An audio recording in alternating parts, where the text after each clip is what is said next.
Welcome back to the AI Executive Briefing. I'm Iris. And I'm Aiden. Great to have you with us again. Today's episode brings you insights from Workpath's recent webinar with beta partners on strategy under pressure. If you've ever felt that decision-making slows down exactly when speed matters most, this one's worth listening to. Absolutely, Iris. Thomas Rosenstiel from Beta Partners and Steffen Wenz, Workpath's CTPO, described challenges that almost every organization is dealing with right now. So let's jump right in. Aiden, if companies have a strategy and clear goals, why do decisions still get stuck? Great question, Iris. Thomas answered it using what he calls a decision filter pyramid. Imagine every decision passing through several checkpoints before anyone says yes. The first checkpoint is survival. Cash, risk, workload, pressure. If that layer feels threatened, the decision stops immediately. Above that is emotional safety. People silently ask, if this fails, do I look incompetent or exposed? Then you hit power and resources, budgets, influence, ownership. If a decision threatens someone's area, it hits resistance. Only after those layers do you get to values, principles, and identity.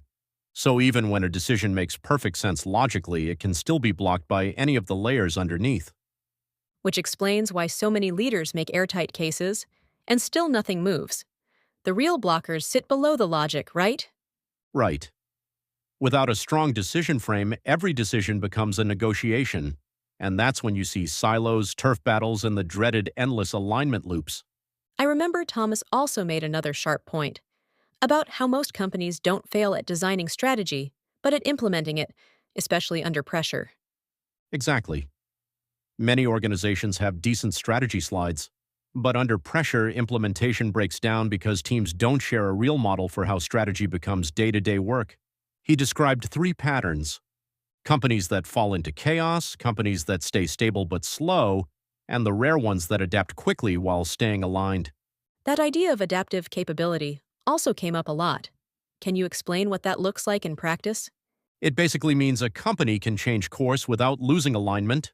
Shorter cycles, clear principles, faster information flow, and the ability to reallocate attention and resources when something unexpected happens.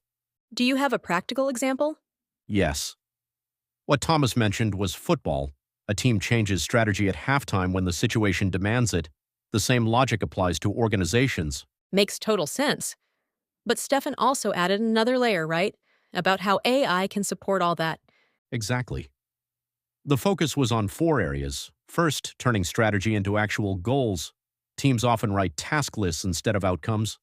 AI can nudge them toward clearer, more measurable goals that express the change they want. The second focus area is alignment. Large organizations depend on cross-team collaboration. AI can scan goals and past work to surface who needs to talk to whom. The third one is about understanding where attention and resources really go. Leaders often assume their teams are working on the top priorities, but the portfolio tells a different story. Pattern detection helps reveal gaps early. Right. And the fourth, faster progress review. AI can highlight risks and off-track goals before they snowball, which is crucial when the external environment is already unstable. And wasn't there something about, chain, I think? Yep, the impact chain. It connects outcomes, projects, and resources so teams see how work connects to impact. And once you have that structure, the next challenge is staying aware of what's really happening inside it. After all, under pressure, visibility matters more than planning. So Aiden, for listeners trying to bring this into their own work, what should they keep in mind? 3 things. 1. Decisions are shaped by survival, emotion, and power long before logic. Secondly, execution needs shorter cycles and clearer priorities than most organizations are used to. And lastly, feedback loops matter more than big plans when things move fast. Oh wow, super insightful. Thanks a lot, Aiden. And just a reminder, all of this came from Workpath's recent webinar with beta partners. If you want the full discussion from Thomas Rosenstiel and Steffen Wenz, the link is in the episode notes. But keep in mind that it's only in German.